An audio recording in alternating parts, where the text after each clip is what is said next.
જો ભાઈ આ એક્ટિવા આપણે વેચવાનું છે કેટલામાં દેવાનું છે? 40,000 માં. 40,000 નું આવે, 20,000 રૂપિયા આવે. ના આપણે 30,000 માં દેવું છે. તારું નહીં ને મારું નહીં, 25,000 રૂપિયામાં ડન કરી. લાવ પૈસા હાલ. હાલે આરસી બુક. આલે પૈસા. આરસી બુક રહીને એ હમણાં એક જણો આવે છે ને એના નામે કરવાની છે. બોલ ભાઈ કઈ ગાડી દેવાની છે? આ ગાડી દેવાની છે ભાઈ. કેટલામાં દેવાની છે? 50,000 માં. ખામ ઉપર હું ચેક કરી લઉં પછી હું તને કહેવાના કેટલા આવે ને ઈ. रुको जरा सबर करो. કા ભાઈ કેમ છે આ ગાડી? કેટલા આવે આના? એલા આનું એન્જિન પતી ગયું આના 5,000 રૂપિયા નો આવે, આને ભંગારમાં જવા દે. આજ પછી આવી ભંગાર જેવી ગાડીઓ હાટું મને નો ધક્કો ખવડાવતો હો. એવું ન હોય કે દલાલી કરે હંમેશા ફાયદો જ થાય, અમુક વાર નુકસાની પણ થાય.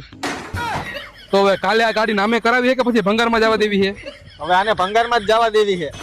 जैसी करनी वैसी भरनी